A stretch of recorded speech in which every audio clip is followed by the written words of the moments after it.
And it's 45 days until the UK government's furlough scheme is due to end. The Chancellor, Rishi Sunak, says it wouldn't be right to endlessly extend it, but that new ways to protect jobs will be his number one priority. Finding innovative solutions is at the top of his mind, he says.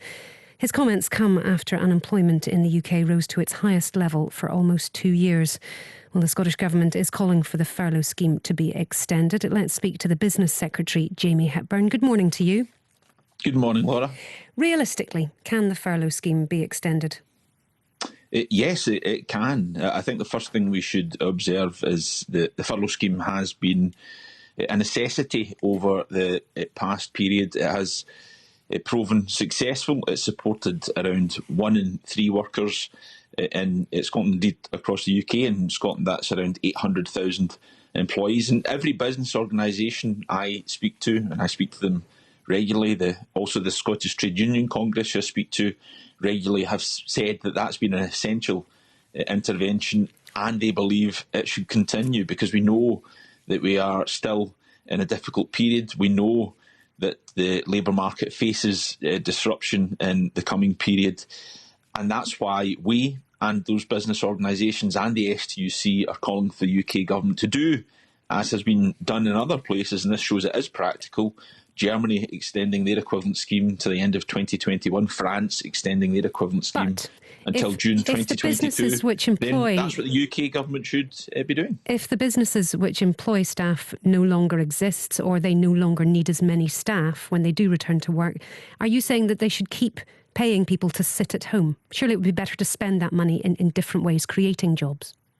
But that's not the way the scheme's been working, Laura, and I think it's important we remind ourselves of that. So over the most recent period, there's been very welcome flexibilities built into the scheme that enable and allow those who've been in furlough to be brought back into the workplace, brought back into work where they've been required, where work has been available for them, and then where it's not been, then they can be put back into furlough. So it's not as if there's 1 in 3 people still on furlough right now. We think there's probably about 15% of the workforce in furlough right now, but it's going to fluctuate, and that's really important because how long do you want that to be extended for? Well, the First Minister called for an extension for a period of a year, the programme for government. That seems about right at this juncture. But the point I was going to make is, and still to pay 80% of their wages. At this juncture, that would make sense by our estimation. Of course, I think the critical thing would be to have a furlough scheme in place. You know, if it looks slightly different, then of course we can discuss that. But the core principle is that there should be a form of furlough, and the reason for that is that will retain work. Because if we don't have a system like that, if people fall out of the labour market entirely, then that's only going to exacerbate the economic difficulties we're in, and that could spiral further and cause other people to become unemployed. But if somebody only does a couple of days a week, is it right that they should be getting paid 80% of their salary, perhaps 25% of their salary, and let them go and try and find a part-time job somewhere else in the meantime?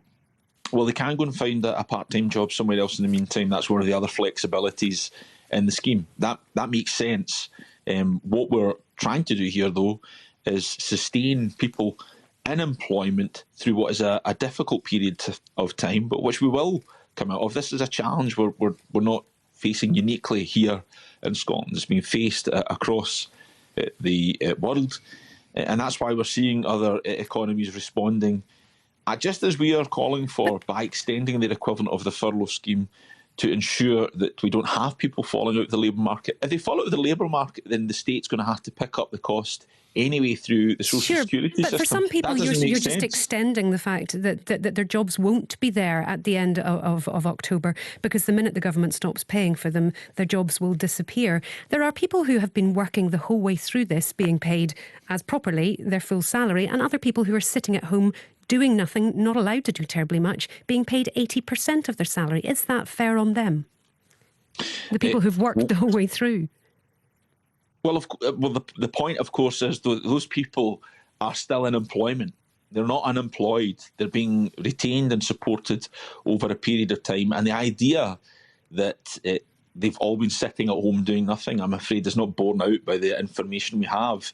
they've been brought back gradually, in many cases, back into the labour market because they've been able to be sustained in employment. That sustained those businesses to be able to allow them to do that. And that's what we want to continue. Otherwise, all we're going to see are people falling out of the labour market, and then they have to be supported and sustained in different ways by the state. If the Scottish Government...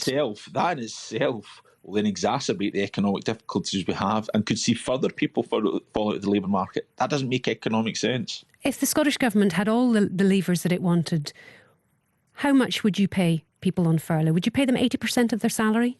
Taxpayers' money? Well, certainly that would be the presumption that we'd work from. That's what's been in place. But of course, these things would be considered. That's something we'd need to consider and determine. But you can bet your bottom dollar, if we had the leeway, if we had the ability to put in place this scheme, if we were an independent country right now, we'd be putting in place a furlough scheme and we wouldn't be ending it come the end of October. With people on 80% of their salary being paid by the taxpayer? Potentially, yes. Number 10 seems to be very sceptical about this sectoral targeting of the furlough scheme. How do you ensure then, if you're going to pay people to remain on furlough, how do you ensure that businesses don't waste that money? Well, I see no sense that they've been wasting that money. What they've been doing is trying to sustain their workforce so that when their sector starts to come back, as we've seen to a degree in certain sectors, that's why there's not as many people on furlough now as there was at the outset of the scheme. It enables them to bring people back so that they don't fall out of the labour market. That's a sensible thing to do. So I just wouldn't accept the premise that is a waste of money. We spoke to 22-year-old Sophie Parsons on the programme this time yesterday morning. She says she's applied for 100 jobs and none of them have resulted in an interview. What would you say to young people like Sophie and many others like her who are looking for work? Where are the new jobs coming from? Well, I recognise it's a difficult period of time, and we know that when there's any economic contraction, any difficult period economically, young people inevitably are harder hit. That's why, and this is what I would say to all young people who are impacted, this is why we're putting in place our youth guarantee, the £60 million youth guarantee that the First Minister laid out in the programme for government, which is designed to support 16 to 24-year-olds to get into employment, education. Where are the jobs coming from for that? Well, there are still some sectors recruiting, Laura, so I'm aware that as the economy's adjusted over the last period of time, we've seen certain sectors have to recruit in response, and that's the whole point I come back to. We're trying to sustain the economy, we're trying to sustain sectors, we're trying to make sure that the labour market doesn't contract through calling for the extension of the furlough scheme so that those job opportunities continue to be created. But of course, for our own part, that's why we've said we'll have a £100 million green jobs fund. That's why we've got our inward investment plan to try and create 100,000 jobs over the coming decade. So for our own part, we're going to be taking every effort to ensure that those jobs are created here in Scotland for young people in the coming period. Thank you very much indeed. Jamie Hepburn there, the Business Minister.